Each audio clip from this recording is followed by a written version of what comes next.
So a brave and courageous whistleblower put forward a PDF file that I will be talking about in this video, and I'll be going over who some of the people are that JD Anderson is affiliated with and communicating with, as well as some of the different entities that he is tied to, such as OKIMA Development Authority and their Canada 2040 Smart City Agenda, which I'll be talking about further. And as well, I just want to mention that I have spoken about JD Anderson in this previous video that you see in front of me, and different aspects there, which I'll probably be making some reference to throughout the duration of this video. So, moving forward, I just want to say as well that he is tied to some of the fake native nations that I have gone over in different videos, and as well to different political figures, as well as the freedom movement. So he's quite clearly playing multiple sides in this. And he knows King Charles personally, so he is an agent of the crown and refers to himself as Chief of Rupert's Land.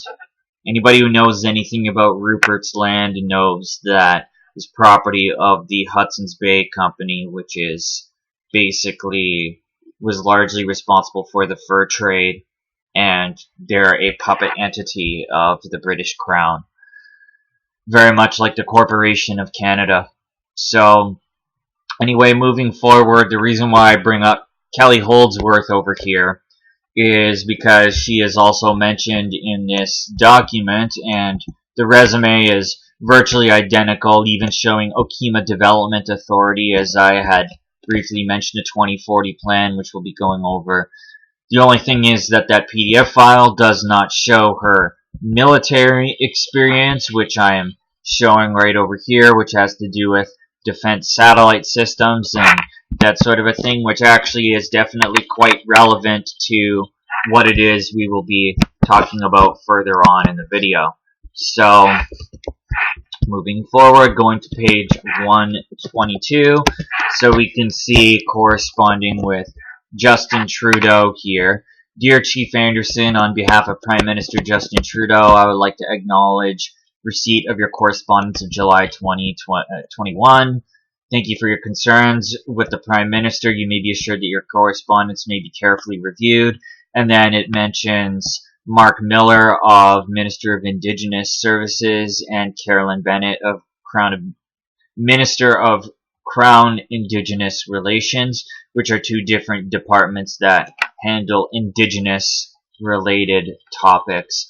And I'm specifically using the term Indigenous because a lot of this really bleeds into UNDRIP, and UNDRIP, the United Nations Declarations for Rights of Indigenous Peoples, talks about all these things like self-governance and allots different land and resource and mineral rights to that of Indigenous peoples, but does not define what Indigenous is in that legal statute. So, the last 18 months of, we'll say, the PSYOP has made it painfully obvious that Prime Minister Trudeau was correct in his determination that access to high-speed internet is a basic human right. So we're going to go over that kind of a theme in this video, this Brave New World type of theme. I have watched the silent misery and despair from our First Nations communities across Manitoba, who are suffering terribly from the social inequity of not having access to high-speed internet connections to participate in any home-based remote service delivery options like video conferencing and other online remote learning and collaboration platforms for education, social, medical, government, and banking systems. And the PSYOP severely worsened the systemic discrimination First Nations people feel having no access to the internet. So yeah, again, the lack of access to the internet and the problems that are ongoing within First Nations communities, you'll see that JD Anderson is essentially piggybacking on, using as an excuse to bring forth this Canada 2040 agenda, and we'll talk about his role and some of the other staff members' involvement in what's going on, such as Kelly Holdsworth. So, it says here that there is extreme urgency to implement the elements of my nation building proposal and begin empowering Indigenous Manitobans with universal access to high-speed internet and information communication technology, ICT-enabled networks on Telesats and others low Earth orbiting satellite constellations offering affordable last-mile high-speed connectivity to remote and northern communities not accessible with traditional fiber or wireless options. Rebuilding nations in Manitoba requires a foundation of technology-enabled high-speed network infrastructures capable of HD video, strategic ICT-enabled social programming, online early childhood programming, medical services, recreational programs, remote learning, and work from home, blah, blah, blah. So yeah, he's basically rebuilding the First Nations infrastructure and territories in and of themselves too by creating this digital layer of infrastructure to run different services that are offered in those communities. It's kind of twisted if you ask me, but anyway, so like I said, he calls himself Chief of Rupert's Land, and that's I guess what he claims to be representing there, as Rupert's Land was basically, there was Rupert's Land and then Upper and Lower Canada, which was John A. Macdonald and such, and Upper and Lower Canada was basically Ontario, Quebec, New Brunswick, and Nova Scotia. So the southeast corner of Canada. And over here, basically, he talks about his experience in residential schools, which is horrific. Of course, I'm not going to repeat any of this only because I don't want to get this video taken down. However, hopefully, if you'd like, you can pause the video and take a read if you so desire. But basically, what I'm getting at is, besides what's attached here, which is a Canada 2040 letter and a nation-building plan for the Anishinaabe nations in Manitoba, Canada 2040. What I'm getting at is the idea of what he'll call truth and reconciliation, which is a term I personally don't like, because I don't see how... basically what it's like doing is they're offering what they'll call truth and reconciliation for horrific circumstances that are placed in these communities, only to bring in something that is going to be a whole lot more horrific, horrendous, and dystopian, if I'm honest with you, as we're talking about this digital infrastructure here. So there's nothing truthful and there's nothing being reconciled here, that's for sure. It's just a layer of deception that is masquerading as bringing about truth and something for nations to prosper, but it's really quite the opposite. So basically, he says here, he brings up truth and reconciliation here, and that's why I brought that up. And as well, he says, as an inherent signatory Anishinaabe chief across the traditional Indian territory of what he calls Rupert's Land, he's accountable for unifying leadership and promoting peace, order, good governance, and advancing what he calls sustainable solutions for long-term partnerships for impactful socio-economic development, in restoring the cultural values and traditions for spiritual, emotional, and physical health, etc. So all in all, yeah, he's basically promoting the sustainable development agenda through the guise of truth and reconciliation. And as well, he refers to Prime Minister Justin Trudeau as the one who keeps trying, which is interesting because all I see is a puppet bent over for their puppet masters when I either look at Justin Trudeau or I look at JD Anderson, one and the same, as they're both bowing before the crown. So yeah, no real sense of self-respect there at all, and no sense of really trying. You're just on board an agenda that you call sustainable development, which actually is a genocidal agenda, but basically says exactly what it does. It says exactly that, but just in colorful language where people either don't see it before their very eyes or something sounds blissful. Like they'll talk about reducing the carbon footprint, and it's like, while everything down to a blade of grass, all organic matter is carbon-based life, so you want to literally reduce life? And like, anyway.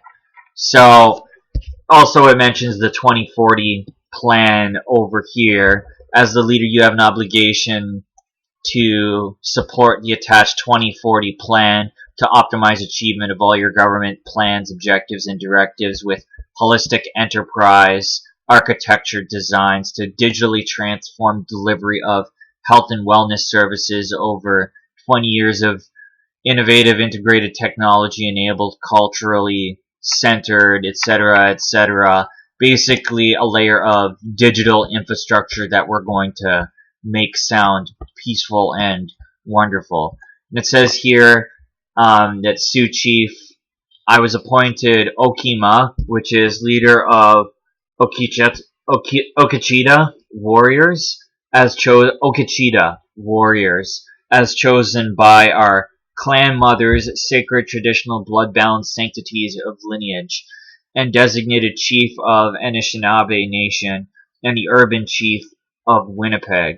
He represents more than 100,000 Anishinaabe people. I'm sure that those particular Anishinaabe people would definitely dispute that. That's for sure, all things considering what it is he is trying to bring forward here, which is just a Manitoba smart city agenda where he's just restructuring the Native nations there. It says the attached Canada 2040 plan is a comprehensive, collaborative, inclusive, Indigenous-led, high-impact plan for systemic social innovation and a proactive, evidence-based action and economic development agreements to reverse the socioeconomic disparity of our Anishinaabe people and deploy capacity and capability building initiatives on micro, meso, and macro levels to ensure sustainable health and prosperity for the next 7 generations.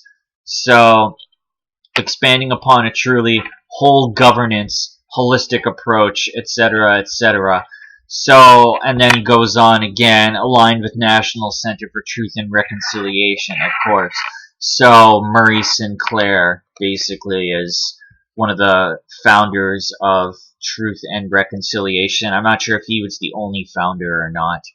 But anyway, yeah, so we see the term inclusive here used, which again always means the exact opposite, as everything about inclusion is simply trying to wedge in a demographic when you're talking about the United Nations Sustainable Development Agenda.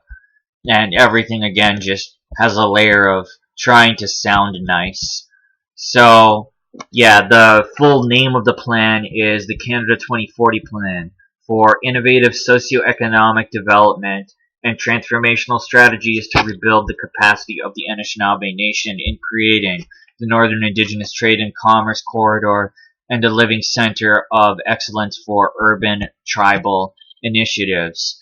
So, and then it goes on here to mention, different things involving the way the structure will work, such as proof of concept. It says the Canada 2040 plan leverages the digital economy, data analytics, and smart community platforms to build skills and capacity for social and economic prosperity. It is the ultimate proof of concept, opportunity to test the government of Canada's commitment to achieve the goals and objectives of Indigenous Services Canada, Crown Indigenous Relations and Northern Affairs, and Canada's social innovation and social finance strategy in a conceptually and contextually holistic approach, inclusive of all new recommendations in the Government of Canada's social innovation and social finance strategy, new ideas and new partnerships for reforming stronger. So the ultimate proof of concept, basically they're talking about digital identity in here. And as I was mentioning before, how JD essentially as well is aligned with the fake native nations, if you will, in a document that I showed in my previous video that had to do with what's called the Alliance of Indigenous Nations, which basically brings together a lot of those fake nations.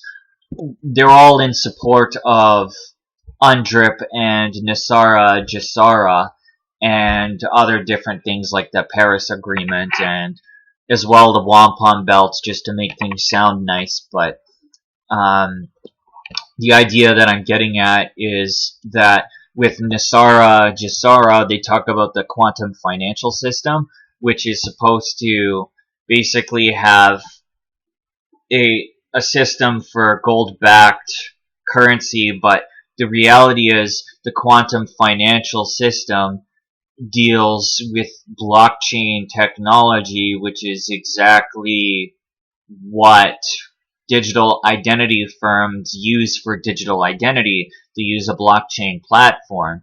So that's kind of puzzling there. And as for gold-backed assets, when I think about blockchain, I think about NFTs, non-fungible tokens, which are basically like, imagine if I give you a JPEG file, a picture of a gold bar, and say that something is backed by gold. We both know that that's an illusion. So what I'm getting at here when I talk about this illusion is this is what people who support Q and that kind of a thing would call the Great Awakening, which is no more than the Great Reset. It's one and the same. It's just that the Great Reset is a term that sounds like darkness, and the Great Awakening is something that sounds like light. But take the Freemasonic phrase from darkness to light, and you learn that the darkness and the light are one and the same in that context. So, Great Awakening and the Great Reset are also no different from one another. Anyway, moving forward, the Nation Rebuilding Program application, we see JD Anderson's name is on it, and as well Kelly Holdsworth, who is mentioned as an architect, and it says architect electrical engineer and working in IT. Now, this is interesting because she did work on satellites, on satellite technology through the military, I think. Let me check here because I'm just curious. It says here that low-level air defense satellite systems. Yes, okay, so I was correct about that. So it's pretty interesting to have her here on this document as well. And we see that they're building last-mile connectivity digital nations with information and communication technology-enabled networks and Telesat low Earth orbiting satellite constellations with direct high-speed integrated Telesat receiver and mobile ISP signal booster.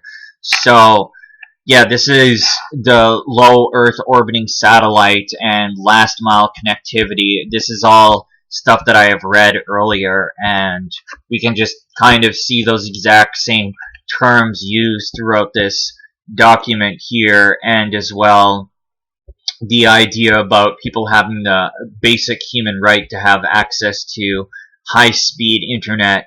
That idea as well is implemented in here. So as well, like I was basically saying, is you're leveraging off of what a First Nations community might supposedly not have, what they're lacking, and their problems, and you're using that to bring in this digital tyrannical system, which has to do with digital ID and those different kinds of systems. So, yeah, no good. All in all, it's like Brave New World, but again, when you take something like Manitoba, which has a lot of First Nations people, and you basically restructure their nations, you are affecting everybody in the grand scheme of things. This doesn't just have to do with Anishinaabe First Nations people in general. This has to do with absolutely everybody, and this Smart City agenda, this Canada 2040 agenda, is really only a small fraction of the overall arcing sustainable development agenda as a whole.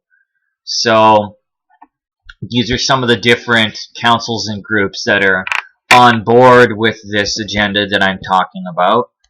And as well, we can see all the different names of different consultants, or rather staff members here working on this project. So these people are all working under JD Anderson. So you have Kelly Holdsworth, who I've mentioned. You have a social worker, Angela Price, who deals with child and family services.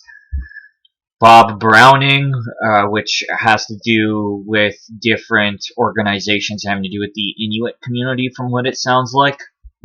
Amber Ballin, a mobile health expert. Jerome, who's an elder in the First Nations community. And then you have Robert Falcon, who is a consultant in the First Nations community, and as well, he either is or was involved with the Liberal Party of Canada. I'm not sure if he is still presently involved in politics in and of itself. And then with this chart here, we could see how much they're getting paid per hour, month, week, however it is, and their cash total, their earnings from the project, if you will, depending on the description here of the job that is entailed here. So we can see that JD Anderson is making $60,000 from this project. And yeah, just we have the whole thing here. If anybody wants, they can just pause the video at different times to see exactly what it is somebody is making on a particular project if they're curious. And in future videos, I'll be looking into some of the people that are involved in this document, as well, as it's a very large one. So I'm going to move forward and speak about some of the specifics with OKIMA Development Authority. So I got to move to page 152. Just bear with me. So it mentions projects like expanding the Trans Mountain Pipeline and different joint venture opportunities, fostering nation-to-nation trade and commerce partnerships. So this has to do with connectivity between the First Nations communities in a digital sense, of course. So it says the Indigenous trade and commerce corridor represents long-term economic growth and prosperity with high-impact social development, programs on integrated digital platforms for smart community living initiatives founded on the TRC's calls to action for transformational restoration and reconciliation of the traditional wisdom and leadership capacity of our Anishinaabe Nation in Indigenous trade and commerce.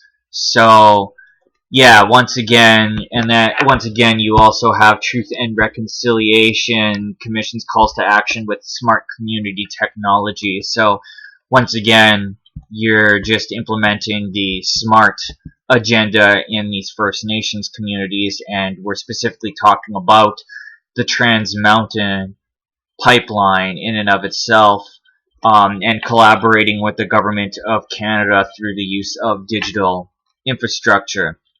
And I think that the way that these trade agreements and projects are working, they're compared to the wampum belts, which I think is just kind of absurd. But anyway, yeah, I'm gonna just keep moving forward and just show you. Here's JD Anderson's name right on the document, and his name will be pretty much on almost every page here. So you can't refute being involved with OKIMA Development Authority's Canada 2040 Smart City Agenda. And there's also a social program component to this, as alluded to, and there is different, like I mentioned, somebody who would work for Family and Children's Services that is working on this project as well. So you have various types of people with different backgrounds working on this. And just on this side note here, I just want to say, using a medicine wheel to depict these four aspects of self: mental, physical, spiritual, and emotional, right beside all this digital infrastructure type of crap here is which is really a mockery and a perversion of culture as far as I'm concerned. So, yes, once again, smart city technology and a 20-year roadmap for rebuilding the circles of First Nations cultural well-being and community health. So, yeah, basically this is an agenda for Manitoba, but it's only a small portion of a large agenda, which is the Sustainable Development Agenda as a whole. And we see that this has OKIMA Development Authority's name printed right here, and it says, as an inherent signatory chief, this is JD Anderson, by my two lineages and the designated leader of the Anishinaabe Nation, I have always strived to bring collaborative solutions to my people based off the traditional knowledge and wisdom that has been gifted to me by my elders and our traditional rights. I'm wondering who those elders were, considering if you're even being totally honest about that, JD, because I don't know what kind of elder would be supporting a smart city agenda that would destroy the infrastructure of their community and as well destroy their people's right to live or even barely scrape by, especially with this digital ID that's coming through that's going to affect more than just Native people, of course. So, as a thought leader and a spiritual leader of my people, I know the importance of reestablishing the Anishinaabe Nation to develop opportunities for harvesting a nation-to-nation Indigenous trade and commerce corridor for sustainable socio-economic development benefits for both Canada and its Indigenous nations. Okay, yeah, and so on and so forth. So I'm not going to keep going over the smart city agenda here. I'm just going to show you some of the pictures that are involved here and some of the different diagrams that show the detail of this, and just a little bit more detail, and then I'll move forward into another subject because I think I'm kind of beating a dead horse at this point here. But you can see this sort of circle here, which I've seen very similar pictures of this when looking at like the World Economic Forum's website and that sort of a thing. So going over some of the bullet points here, it says the right to self-government and self-determination. I think they're probably talking about the direction of UNDRIP and as well that Bill C-53 that is proposed. I don't know very much about Bill C-53. I know it has to do with the Métis, but I don't want to speak on something in great depth if I really don't know anything about it, but it is something that I've heard about, and I think I'll just put that out there and people can look up Bill C-53 and see what they think, but I think it's being pushed by the Liberals. So it says support for distinction-based housing strategies. So, okay, well, all I can say is stop building so many houses and printing so many dollars where you're creating a hyperinflated world, but, you know, that's obviously too much to ask because they want this system to crash in order to usher in a new tyrannical one.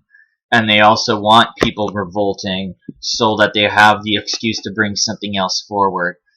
So it says clean and safe drinking water. I don't know how many times I've heard that about the Native community, and nobody's ever followed forth with that. Creating a more responsive income assistance program that addresses the needs of First Nations communities.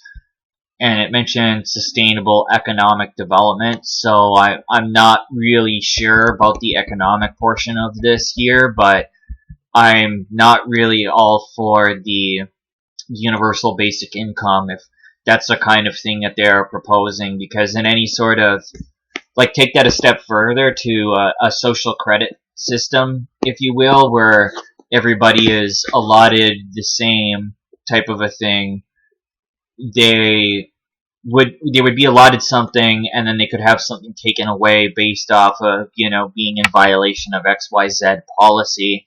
And, you know, everybody then being given the same thing, if you will. It's not really, you know, the definition of equality. Just because people are all treated the same, it doesn't, or people are all subjected to the same policy, it doesn't really mean anything about equality, right? Especially when the people that enforce these rules, those rules don't apply to them, obviously. So, yes, and then it mentions strengthening research and that sort of a thing. So, here's an interesting diagram right here. It mentions fuels for the future, Internet of Things, big data, smart cities, interesting footprint for the CO2 footprint, reducing the carbon footprint, water stress, energy efficiency, new business models, and market globalization. Of course, carbon reduction has to be thrown in there. So, and then this is something here that mentions sensors, all having to do with public safety, if you will. So, yeah, there's all these diagrams to show how these different aspects of it work, but I think people have the idea of a digital infrastructure and a social credit system, how that might kind of look, or you can go back and look at something like when Venezuela collapsed, and you can see that people were basically put to like a sort of social credit system, if you will, and it obviously didn't work, and a lot of people ended up fleeing Venezuela, but I mean, their economy is the worst in the world, and you have to literally carry trash bags filled with dollars because their hyperinflation is like Canada's 100-fold. So, anyway, here's a letter to Prince Charles, who obviously sounds very friendly in tone, this letter here, so we can see that JD is quite close to King Charles, and like I said, he knows him personally, has known him for a long period of time. Let me just pull up a picture here so I can show you. Yeah, so this is a picture here of him. This is definitely not the first time he's met him or Beatrix of the Netherlands either. This is just one of the many times that they have interacted, but they're quite clearly friends here, as mentioned. So, Sir Charles, I must first extend great measures of thanks for the privilege and right of consent by yourself and Her Majesty the Queen, which he calls Mama. Find attached the return correspondence by the senior correspondence officer of the Queen, Mrs. Sonia Benici. Okay, and then we see JD Anderson's blood thumbprint there. And here it says that OKIMA JD Anderson now adopted now as Higis. So, writing to the Queen, or rather the late Queen, if you will, the subject matters addressed herein are most important concern and are of utmost important concern and the utmost urgency. The letter serves as a notice of discontent in respect to the many ongoing systemic abuses with respect to Britain's fidelity to Canada Inc. and its actions on behalf of the Government of Canada, mainly with regards to the many breaches of trust with respect to Britain's long-standing judiciary obligations. Excuse me. So, Canada Inc. is, well, the Corporation of Canada, which is registered through the U.S. Treasuries and Trade Commission, and it's registered in Washington, D.C.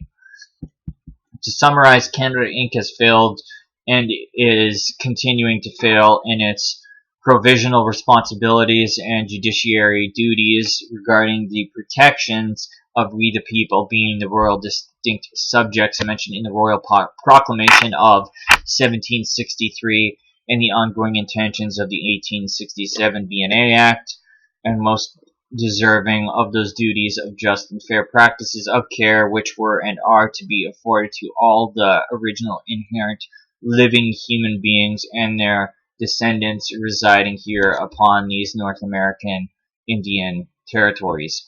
These issues are now in need of proper accountable measures that must now be addressed. Should there be no reply to this letter with the proper seal within 30 days of the shipping date of these documents, we will act in proper accordance. Okay, you say so.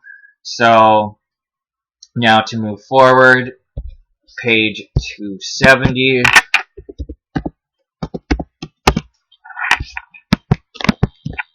So here is a letter that I have already actually read in my original JD Anderson video. I only read part of it, and I mentioned his grandfather George Bone there, and as well, I had already read the first page of this. So if people want to hear me read that or see that, they can just go watch the previous video that I'll be linking in the description. So now I gotta go to page 282. Sorry, just bear with me a second, guys.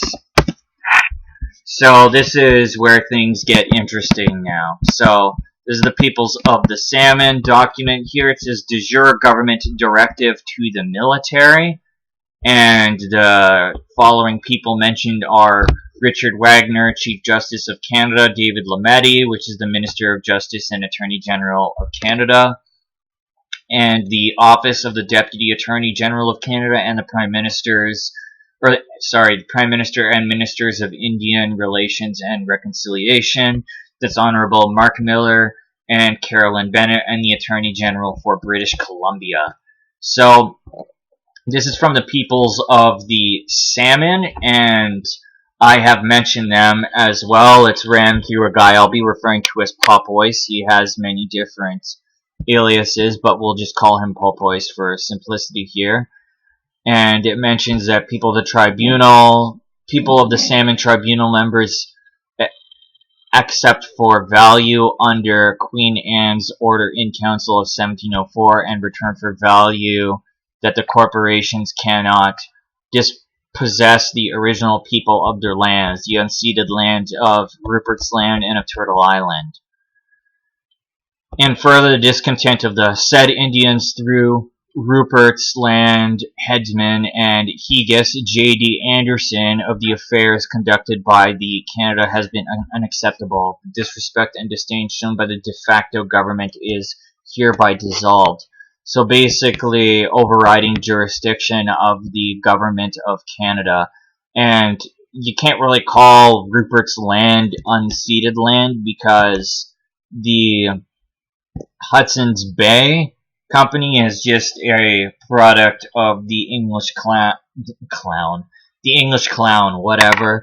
Just like Canada is also a product of the English clown. So it's essentially an illusion. It's another broad lie that's brought toward you. So, and then we see this letter from J.D. Anderson to Her Majesty Queen Elizabeth II of Great Britain, points out the discontent of our peoples, Canada Inc., promoting distress and violence, escalating unjust actions and acts as it undermines peace, order, and good governance.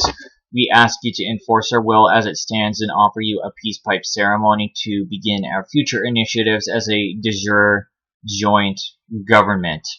We expect resolve for past wrongdoings. As we are now the government, please invoke our seat at the United Nations.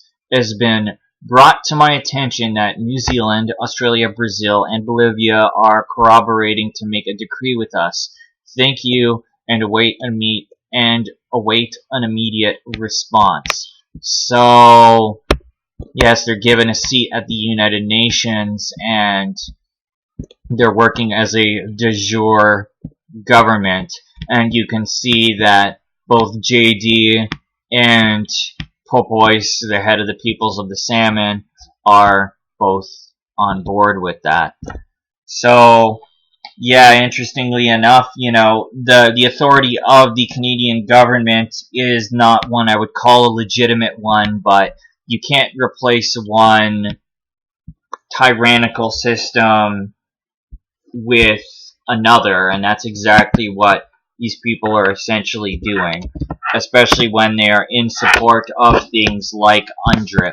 So, not only is JD writing to the Crown, but he's also writing to The Hague in Netherlands, to Mark P. Dillon, who's the head of Information and the Evidence Unit, and essentially he says that included are those letters which were also referenced to His Majesty, His Highness the King, as per these matters and of respect, much pertaining with the matters of personal regards and of reminders of personal reflection concerning other affairs.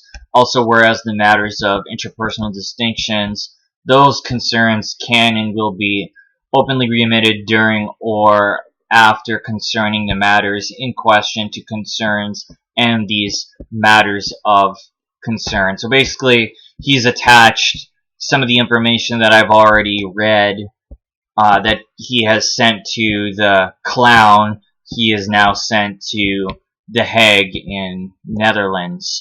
So, and Mark P. Dillon works for the International Criminal Court. So, this is kind of interesting here.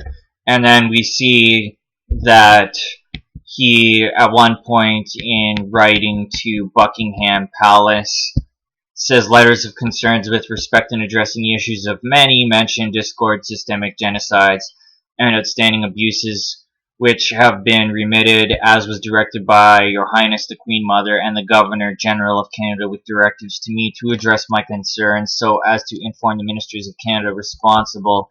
So basically what he is saying is that through a bureaucratic process he had to as well speak with the Governor General of Canada, and the Governor General's office is just the federal representative of the Crown in the Corporation of Canada. So now this has to do with AI and data once again. Whereas by proposing a proper sanctions of respect so as to prevail a much truer prospectus regarding measures of accountability between our respective nations, whereby a much truer census measures must be obtainable. These actions were addressed many times, and promises made monies were invested by proper AI and data provisions were promised. Bill Gates satellite constellation installation process where to be provisional services for our own 10 plus satellite constellations infrastructures were to installed and shared, and to award full working access to these processes through AccuJet out of Churchill, Manitoba. This was never addressed, but the main thoroughfare backbone to that infrastructure was most documented, and goes on to project things by about 2027 and so on and so forth. So, last little bit I want to read here is just on page 388, 390. No, I've already passed that. Okay, so I think I'm pretty well done with this document, but I just want to reiterate the fact that JD is a very well-tied individual to the English Crown, to OKIMA Development Authority, which has to do with the Smart City agenda, and as well he is tied to the freedom movement in some regards. I'm not sure what specific players he is attached to. I know that he attended the Unity Convoy in Manitoba back in February, I believe. So, and then this person right beside him is Jared Rainmaker Raw, who is another Freemason that accompanies JD essentially, and I believe that they're both part of the ASMAN. So JD in and of himself, he is a guy that works for the Crown, has ties to the freedom movement, ties to building smart cities, and then to those fake native nations, if you will. So in some regard, he is controlling almost every aspect of the narrative here, while being subservient to the Crown, which we will call the Clown. But anyway, I want to close this video now finally, as I think it's gone on a little bit too long, but I want to close by talking about the wampum belts here. Is just that we can see almost like two streaks there, and what this kind of represents is the Truro Wampum was a treaty that was violated by, on 3 different occasions, the British, the French, and the Dutch. But imagine traveling in 2 different boats, and on each side of the water, represented by each streak here.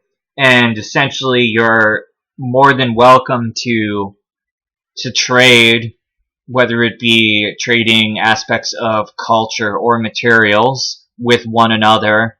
But the idea is that when you stand in each boat, whether it be the First Nations boat or the European boat, you still respect each of each other's ways and ways of life, if you will.